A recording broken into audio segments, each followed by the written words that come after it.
मंगलवार व्रत कथा। एक बार नैमिषारण्य तीर्थ में 80,000 मुनि एकत्र होकर पुराणों के ज्ञाता श्री सूत जी से पूछने लगे, हे महामुने, आपने हमें अनेक पुराणों की कथाएं सुनाई हैं, अब कृपा करके हमें ऐसा व्रत और कथा बताएं जिसके करने से संतान की प्राप्ति हो तथा मनुष्यों को रोग, शोक, अग्नि, सर्व दुख आदि का भय दूर हो, क्योंकि कलयुग में सभी जीवों की आयु बहुत कम है। फिर इस पर उन्हें रोग चिंता के कष्ट लगे रहेंगे तो फिर वह श्री हरि के चरणों में अपना ध्यान कैसे लगा सकेंगे। श्री सूत जी बोले, हे मुनियों, आपने लोक कल्याण के लिए बहुत ही उत्तम बात पूछी है। एक बार युधिष्ठिर ने भगवान श्री कृष्ण से लोक कल्याण के लिए यही प्रश्न किया था। भगवान श्री कृष्ण और युधिष्ठिर का संवाद तुम्हारे सामने कहता हूँ, ध्यान देकर सुनो। एक समय पांडवों की सभा में श्री कृष्ण जी बैठे हुए थे। तब युधिष्ठिर ने भगवान श्री कृष्ण से प्रश्न किया, हे प्रभु नंदनंद गोविंद, आपने मेरे लिए अनेकों कथाएं सुनाई हैं, आज आप कृपा करके ऐसा व्रत या कथा सुनाएं जिसके करने से मनुष्य को रोग चिंता का भय समाप्त हो और उसको पुत्र की प्राप्ति हो। हे प्रभु, बिना पुत्र के जीवन व्यर्थ है, पुत्र के बिना मनुष्य नरकगामी होता है, पुत्र के बिना मनुष्य पितृऋण से छुटकारा नहीं पा सकता और न ही उसका पुन्नग नामक नरक से उद्धार हो सकता है। आथ पुत्रदायक व्रत बतलाएं। श्री कृष्ण भगवान बोले, हे राजन, मैं एक प्राचीन इतिहास सुनाता हूँ, आप उसे ध्यानपूर्वक सुनो। कुंडलपुर नामक एक नगर था, उसमें नंदा नामक एक ब्राह्मण रहता था। भगवान की कृपा से उसके पास सब कुछ था, फिर भी वह दुखी था। इसका कारण यह था कि ब्राह्मण की स्त्री सुनंदा के कोई संतान न थी। सुनंदा पतिव्रता थी, भक्तिपूर्वक श्री हनुमान जी की आराधना करती थी। मंगलवार के दिन व्रत करके अंत में भोजन बनाकर हनुमान जी का भोग लगाने के बाद स्वयं भोजन करती थी। एक बार मंगलवार के दिन ब्राह्मणी गृह कार्य की अधिकता के कारण हनुमान जी को भोग न लगा सकी, तो इस पर उसे बहुत दुख हुआ। उसने कुछ भी नहीं खाया और अपने मन में प्रण किया कि अब तो अगले मंगलवार को ही हनुमान जी का भोग लगाकर अन्नजल ग्रहण करूंगी। ब्राह्मणी सुनंदा प्रतिदिन भोजन बनाती, श्रद्धा पूर्वक पति को खिलाती, परंतु स्वयं भोजन नहीं करती और मन ही मन श्री हनुमान जी की आराधना करती थी। इसी प्रकार 6 दिन गुजर गए और ब्राह्मणी सुनंदा अपने निश्चय के अनुसार भूखी प्यासी निराहार रही। अगले मंगलवार को ब्राह्मणी सुनंदा प्रातः काल ही बेहोश होकर गिर पड़ी। ब्राह्मणी सुनंदा की इस असीम भक्ति के प्रभाव से श्री हनुमान जी बहुत प्रसन्न हुए और प्रकट होकर बोले, सुनंदा, मैं तेरी भक्ति से बहुत प्रसन्न हूँ, तू उठ और वर मांग।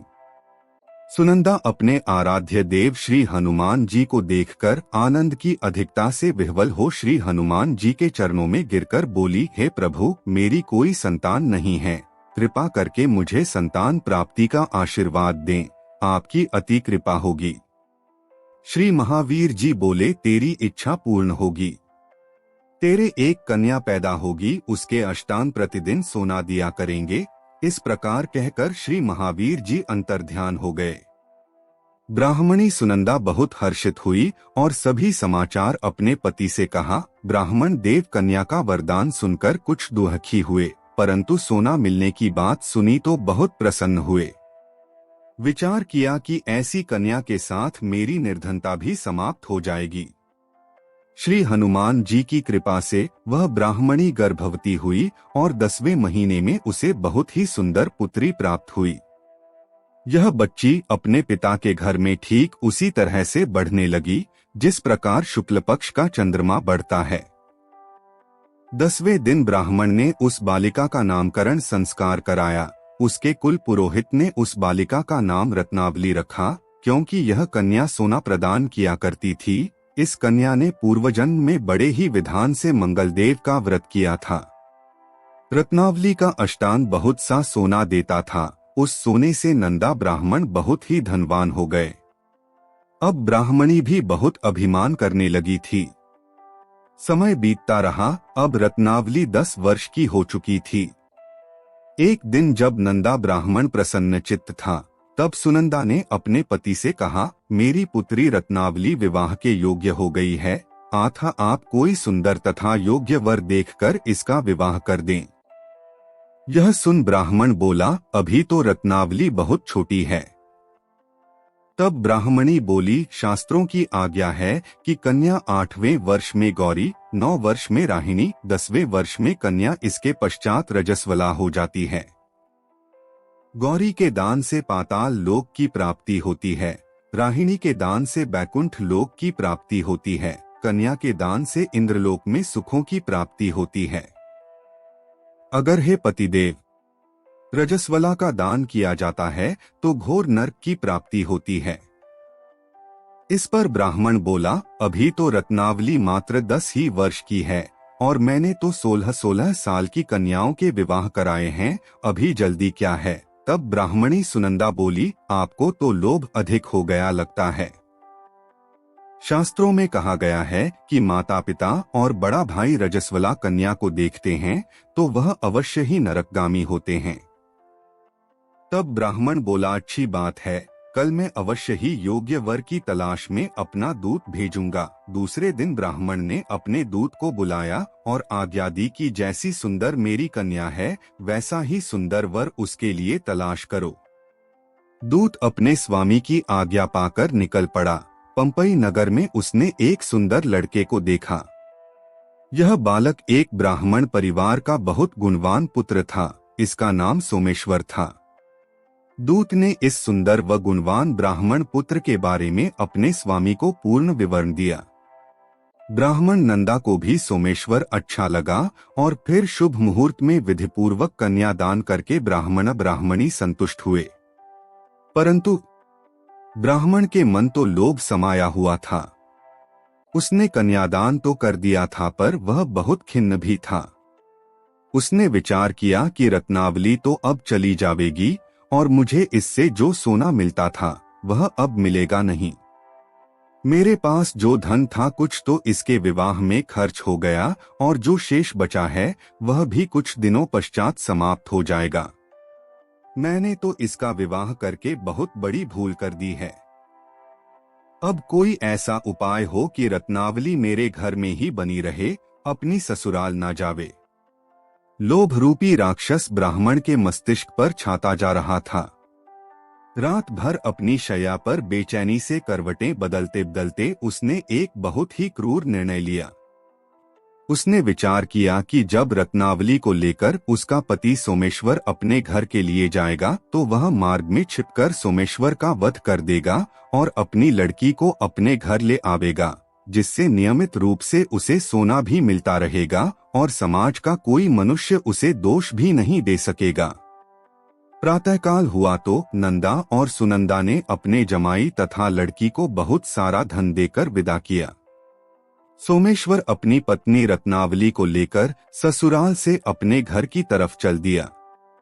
ब्राह्मण नंदा महालोभ के वशीभूत हो अपनी मति खो चुका था। पाप पुण्य को उसे विचार न रहा था। अपने भयानक व क्रूर निर्णय को कार्यरूप देने के लिए उसने अपने दूत को मार्ग में अपने जमाई का वध करने के लिए भेज दिया था, ताकि रत्नावली से प्राप्त होने वाला सोना उसे हमेशा मिलता रहे और वो कभी निर्धन न हो। ब्राह्मण के दूत ने अपने स्वामी की आज्ञा का पालन करते हुए उसके जमाई सोमेश्वर का मार्ग में ही वध कर दिया। समाचार प्राप्त कर ब्राह्मण नंदा मार्ग में पहुंचा और रुदन करती अपनी पुत्री रत्नावली से बोला, हे पुत्री, मार्ग में लुटेरों ने तेरे पति का वध कर दिया है। भगवान की इच्छा के आगे किसी का कोई वश नहीं चलता है। अब तू घर चल, वहां पर ही रहकर शेष जीवन व्यतीत करना। जो भाग्य में लिखा है वही होगा। अपने पति की अकाल मृत्यु से रत्नावली बहुत दुखी हुई।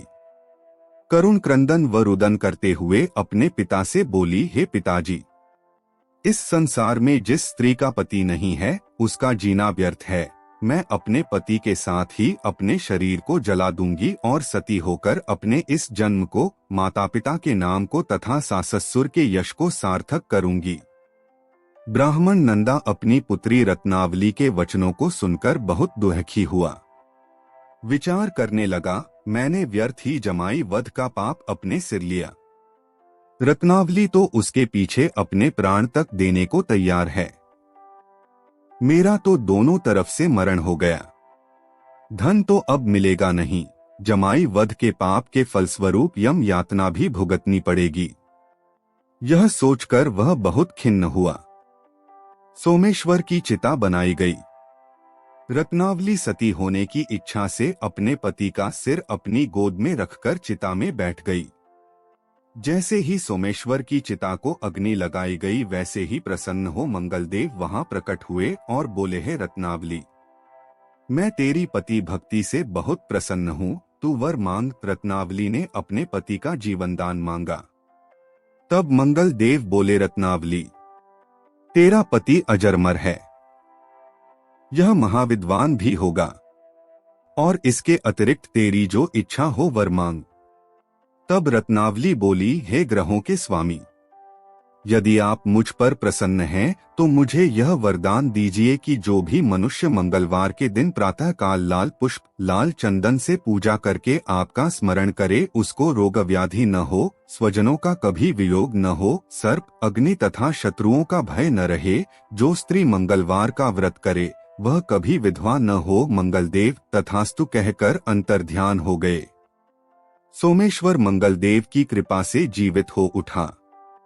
रत्नावली अपने पति को पुनः प्राप्त कर बहुत प्रसन्न हुई और मंगलदेव का व्रत प्रत्येक मंगलवार को करके व्रतराज और मंगलदेव की कृपा से इस लोक में सुख ऐश्वर्य को भोगते हुए अंत में अपने पति के साथ स्वर्ग लोक को गई। इसी प्रकार की धार्मिक कथाएं सुनने के लिए हमारे चैनल को सब्सक्राइब करें, साथ ही वीडियो को लाइक करें, अपने दोस्तों रिश्तेदारों को शेयर करें और कमेंट में ओम नमः शिवाय जरूर लिखें।